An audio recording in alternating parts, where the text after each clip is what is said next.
Gününüz aydın olsun Azərbaycan xalqı. Bu şəkildə gördüyünüz şəxs, bəlkə də bilirsiniz, 8 iyunda Xırdalan ərazisində 3 nəfər 15-16 yaşındakı gənc dırnaqarası lotular tərəfindən amansızcasına qətlə yetirilmiş Vüsal qardaşdır. Allah o məkanını cənnət eləsin, Allah ailəsinə səbir versin və buradan da anında tədbir gördüyünə görə Abşeron rayon polisinə dərin minnətdarlığımı bildirirəm. Hal-hazırda da istintaq davam eləyir, o insanlar haqqında da tədbir görülür.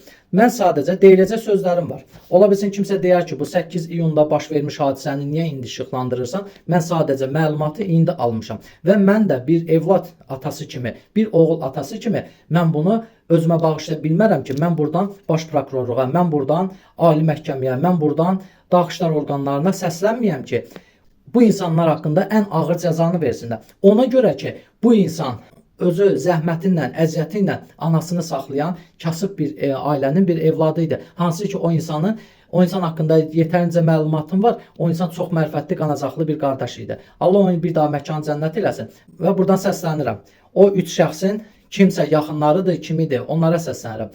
Bu cür evlad böyütmüsünüz, bu cür qatil böyütmüsünüz, amansızcasına. Sizin 15-16 yaşında evladınızda o bıçaq nə gəzirdi? Sizin o evladınızın böyründə o sahibsiz 2 dənə 14-15 yaşında qız gecə saat 3-də nə gəzirdi? Sizin evladınız bu qədər təəssübkeşdimi? Gecə saat 3-də sahibsiz qıza sahib çıxırmış kimi gedib xalqın balasını qətlə yetirir. Yəni bu sadəcə bir avaraçılığın, bu küçə uşaqlarının elədiyi bir əməldir. Çox şükür Allaha ki, bugünkü gün suveren ölkədə yaşayırıq ki, mən fəxrlə şəxsən deyə bilərəm ki, Azərbaycan yeganə ölkədir ki, Azərbaycanın hər bir bölgəsində gecə saat 3-də, 4-də rahat gəzə bilərsən. Amma bundan istifadə edən, bundan başqa maraqlarda istifadə edən gənclərimiz yetişir. Bunun qarşısını almaq üçün mən buradan daxili işlər orqanlarına səslənirəm və xahiş edirəm dönə-dönə.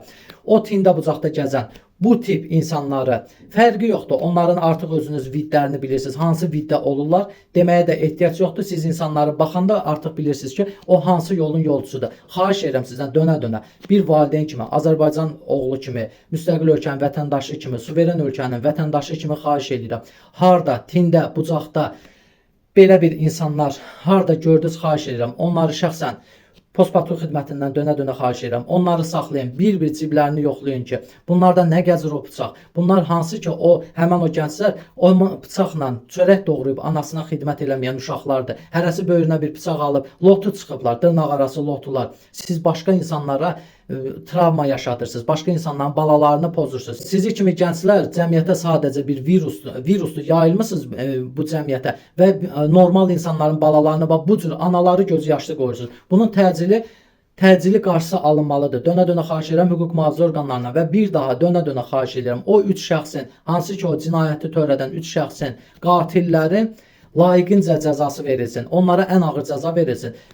Çünki mən də yenə deyirəm, evlad atasıyam. Kimlərsə də bu evladlarını insanlar zulmla böyüdürlər. Heç kim kiməsə hansısa bu cür avara, dırnaqarası lotuların qurbanı üçün evlad böyütmür. Xahiş edirəm sizdən, hüquq mühafizə orqanları, üstündə bıçaq əriyən, nə bilim, tində bucaqda gəzən hər bir kəs haqqında tədbir görülsün. Yetərincə də tədbir görürsünüz, xahiş edirəm. Daha da gücləndirilmiş vəziyyətdə bu haqda tədbir görülsün. Çünki analar göz yaşlı qalır. Kimlərə görə? Özlərinə lotu deyən avaralara görə.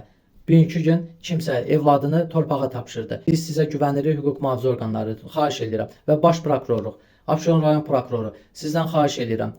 Bu haqda ən layiqli cəzanı verəsiniz. İlk öncədən də bu haqda tədbir görəcəyinizə əmin olaraq sizə təşəkkür edirəm. Allah xalqımızı, dövlətimizi qorusun. Var olun Azərbaycan xalqı.